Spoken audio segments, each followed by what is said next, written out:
Bien, merci de m'avoir tendu le micro de la Voix de l'Amérique. C'est un honneur de répondre à ces questions. J'ai été invité par la Banque mondiale pour animer un panel qui est une première du genre sur les Startup Act. Les Startup Act, c'est surtout un acte par lequel on procède à l'émergence et à l'entrepreneuriat numérique. Et pour nous, gouvernement, c'est de faire en sorte d'avoir un cadre juridique et fiscal avec assez de flexibilité pour les procédures administratives et pour permettre de faire une interaction entre les décideurs et les startups. Le monde des startups et des incubateurs, il faut le dire, cela n'existait pas dans le temps. Donc, il s'agit d'un certain nombre de mesures qui faciliteraient les procédures administratives de création, de développement des startups et les financements à leur profit.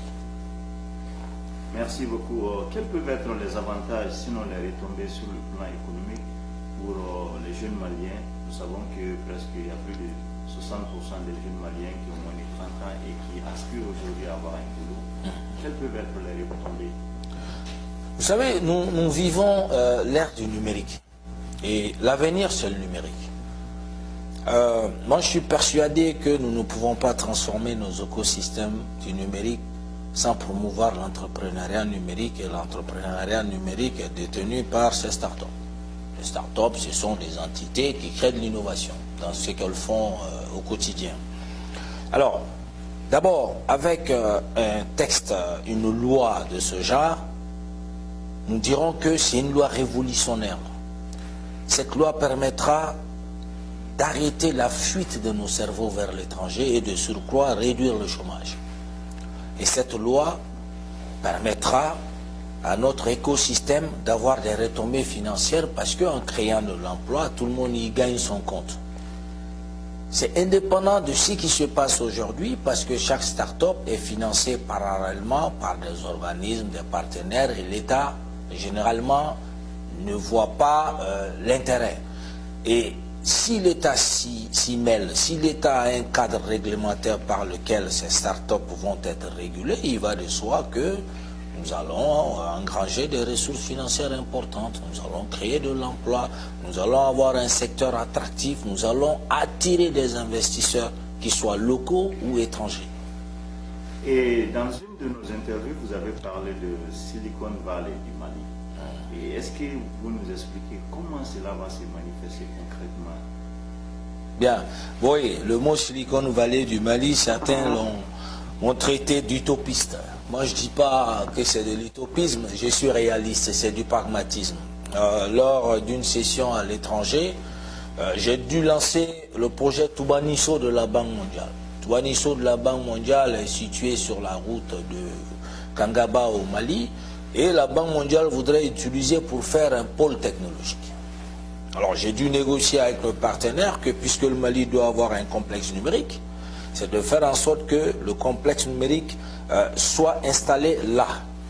Et si on a un complexe numérique, ce complexe numérique, il y aura des incubateurs, des start-upers et tout le monde du savoir. C'est là que j'appelle un complexe numérique. Et si on a un complexe numérique, il va de soi qu'on a un pôle technologique qui est similaire à la Silicon Valley de l'Afrique de l'Ouest. Ce n'est pas du tout compliqué. Et c'est là mon idée. Et cela se fera parce que d'ici le mois de mars, nous allons lancer Toubanisso avec l'appui de nos partenaires. Nous allons essayer de demander à tout ce monde du savoir de s'y installer pour qu'ils se retrouvent tous et que nous ayons notre pôle technologique et notre Silicon Valley de l'Afrique de l'Ouest. Et nous avons vu, malgré votre emploi du temps assez chargé, vous avez tenu à rencontrer les Maliens après la rencontre au niveau de la Banque mondiale. Grosso modo, de quoi il a été-il question? Qu'est-ce que les Maliens attendent de vous? Et en retour, qu'est-ce que vous aussi vous attendez des Maliens?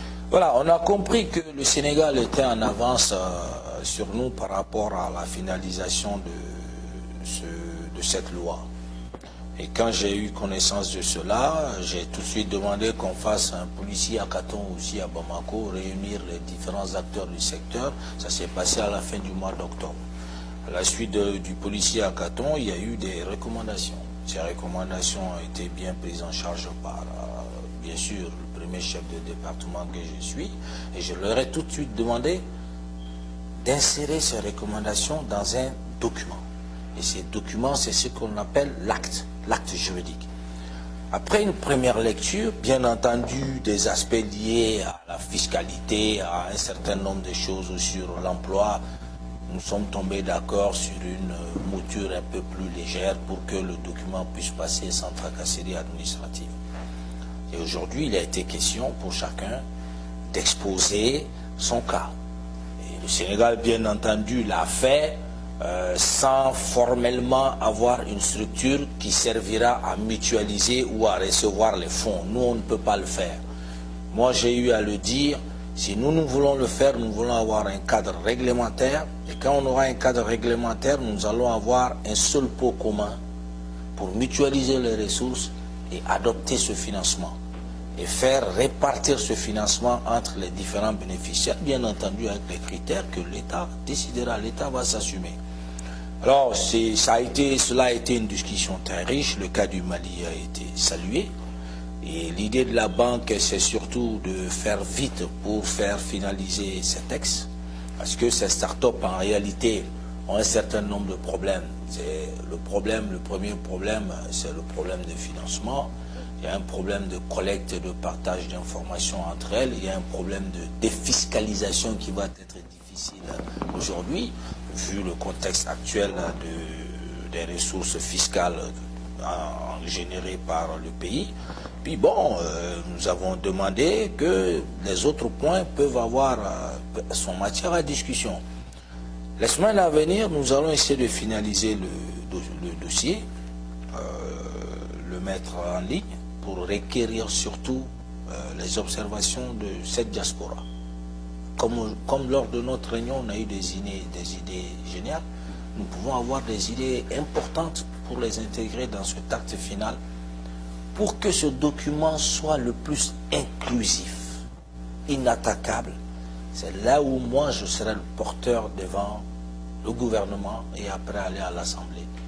On a promis à la banque de le faire dans la célérité, c'est ce que souhaite la banque. La banque nous a magnifié son accompagnement. Ils sont déjà très heureux que le Mali et le Sénégal soient des champions pour ces start-up acts.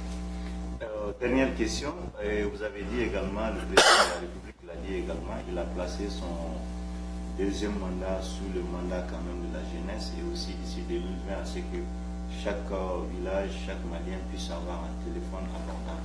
Et vous parlez également des start-up. Et quand est-ce que les Maliens peuvent s'attendre à voir concrètement ces projets? Bon, déjà il y a des start-up. Je n'ai pas fait le décompte, je sais qu'il y en a environ 200. Mais 200 qui sont là, pas régis par des textes. C'est ce qu'on veut faire.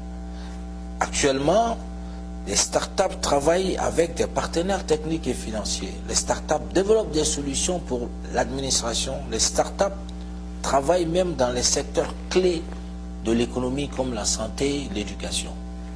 Mais vouloir formaliser aujourd'hui est la chose que nous recherchons. Il faut qu'on arrive à répertorier le nombre de start-up. Donc, pour cette première question, les start-up existent déjà.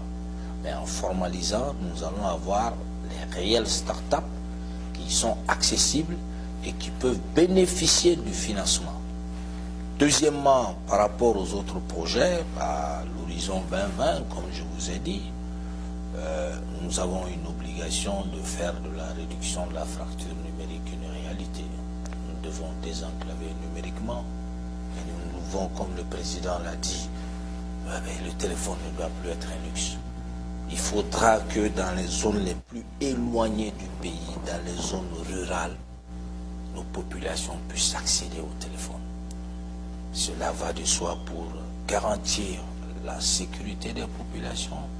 Cela va pour permettre aux populations de réaliser un certain nombre de projets et de se déplacer pour aller aux besoins quotidiens.